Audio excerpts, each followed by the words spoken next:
আমি অভিনেতা সুরজিৎ বন্দ্যোপাধ্যায় আজ আপনাদের সামনে আসতে বাধ্য হলাম, কারণ কয়েকটি লেখা ওই সোশ্যাল মিডিয়াতে পড়ে।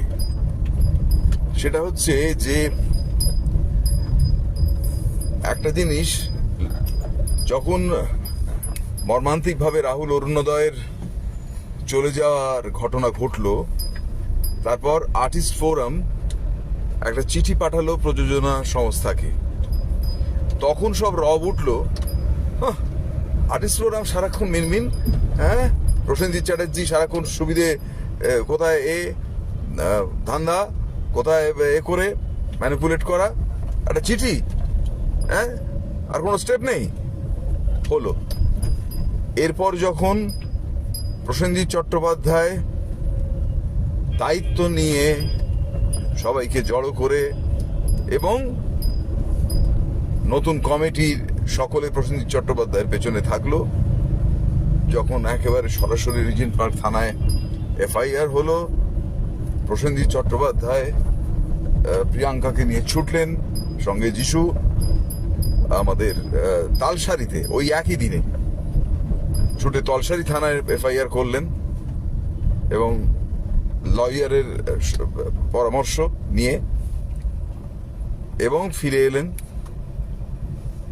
তারপরে যখন গতকাল সবকিছুর পর সিদ্ধান্ত নেওয়া হলো, মানে নিলেন আর্টিস্ট ফোরামের কমিটি, বারবার প্রসেনজিৎ চট্টোপাধ্যায়ের দিকে আঙুল তোলা হচ্ছে। এটা অদ্ভুত লাগছে আর কি। ভদ্রলোক তো, তার এখানে সেই অর্থে কোনো ইন্টারেস্ট নেই। তার জলে ডোবার সিন হলে অন্তত 18টা লোক থাকবে এ বিষয়ে তিনি নিশ্চিত, তার বিপদ নেই। কিন্তু তিনি তো তার সময় তুচ্ছ করে রাহুলের মৃত্যু তাকে এতখানি ধাক্কা দিয়েছে যে আমাদের তথাকথিত ম্যানিপুলেটর স্কিমবাজ প্রসেনজিৎ চট্টোপাধ্যায় একেবারে ঝাঁপিয়ে পড়লেন এবং সমস্ত সুখ, খাওয়া দাওয়া নষ্ট করে 7 দিন ধরে চোখের সামনে দেখলাম মানুষটাকে যে দিনরাত এক করে কোথায় তালসারি, কোথায় রিজেন্ট পার্ক থানা, কোথায় মিটিং, এটা তো করলেন। এইবার যে ঘোষণা হয়েছে যে প্রযোজনা সংস্থাকে, তাকে যতক্ষণ না তারা সঠিক উত্তর দিতে পারছেন, যে 9 দিন হয়ে গেল এখনো তো কোনো সঠিক উত্তর পাওয়া গেল না, সেই উত্তরটা দিতে পারছেন ততক্ষণ তার সঙ্গে কেউ কাজ করবে না। এই ডিসিশনটা শুধু প্রসেনজিৎ চট্টোপাধ্যায় একা নেননি, তার সঙ্গে তার যে কমিটি রয়েছে, বিভিন্ন পদাধিকারীরা রয়েছে, তারা সকলে একমত হয়ে এই ডিসিশনে পৌঁছেছেন। এবার আজকে দেখছি ভিন্ন ভিন্ন জায়গা থেকে যারা প্রসেনজিৎ চট্টোপাধ্যায়কে নিষ্ক্রিয় বলে, আর্টিস্ট ফোরামকে নিষ্ক্রিয় বলে এতক্ষণ আঙুল তুলেছিল, তার মধ্যে একজন সাংবাদিক ওই বেশ বড় দৈনিক পত্রিকায় কবে হাতে কলমে ঘি খেয়েছিলেন, তার গন্ধ শুকে এখনো ওই প্রসেনজিৎ চট্টোপাধ্যায়কে টার্গেট করে লিখে যাচ্ছেন। তখন লেখবার হিম্মত ছিল না, জানতো চাকরি চলে যাবে। এখন খুব পেয়ে গিয়ে লিখছেন যে প্রসেনজিৎ চট্টোপাধ্যায় কি পুলিশ? তিনি যে সঙ্গে সঙ্গে একবারে সিদ্ধান্ত নিয়ে নিলেন যে প্রযোজনা সংস্থাকে ব্যান করা হবে। প্রথম কথা, প্রসেনজিৎ চট্টোপাধ্যায় কখনোই ডেমোক্রেসি ভেঙে একা এই সিদ্ধান্ত নেননি। তার সঙ্গে আর যে পদাধিকারীরা রয়েছেন, সে শিল্পীরা, তারা সকলে একমত হয়ে এই ডিসিশনে পৌঁছেছেন এবং একটা স্টেপ সক্রিয় হয়েছে। এইবার কথা হচ্ছে, মানে নিষ্ক্রিয় থাকাটাও অপরাধ ছিল। তখন সত্যি সবার মনে হতো যে কেন আর্টিস্ট ফোরামের যেন কোনো নখদন্তহীন আর্টিস্ট ফোরাম। এবার যখন আর্টিস্ট ফোরাম সঠিকভাবে নখদন্ত বার করলো, তখন আবার তিনি কি পুলিশ বলে তারপর আক্রমণ শুরু হলো। মানে এইগুলো না নেওয়া যাচ্ছে না আর কি। একজন অভিনেত্রী হঠাৎ করে যখন সকলের কাছে খবর গেল, সবাই কাছে পৌঁছেছে যে প্রত্যেকের এজেন্ডা থাকতে পারে, সেখানে বামপন্থীরা ছিল, বিজেপি ছিল, যাদের আমাদের স্বরূপ বিশ্বাসের তার কর্মপদ্ধতি বা এর ওপর যে অভিযোগ ছিল, সেইটা কিন্তু এইখানে নয়। কারণ স্বরূপ নিজেও এগিয়ে এসেছেন এবং কালকে তিনিও কোনো পলিটিক্যাল বক্তব্য রাখেননি এবং শিল্পী টেকনিশিয়ানের ঐক্যের কথা বলেছেন এবং সেটা সকলে মিলে সেইখানে দায়িত্ব নিয়ে করতে হবে বলেছেন। ফলে ওই কেসটা আলাদা। ওইটাকে যদি ঘটাতে হয়, রাহুল অরুণোদয়ের যদি বিচার পাওয়াতে হয় এবং তার ছেলের নিরাপত্তা দিতে হয়, শিল্পীদের নিরাপত্তার প্রশ্নে, তাহলে কিন্তু ওই সময় যদি ডিপ্লোমেসি বলি, তাহলে সেই ডিপ্লোমেসিটাকেই মান্যতা দেওয়া হচ্ছে সুভদ্র সুবিবেচকের কাজ। তখন একজন অভিনেত্রী তার এজেন্ডা নিয়ে গিয়ে সেইখানে একটা অদ্ভুত সিন ক্রিয়েট করলেন, ক্রাইসিস করলেন।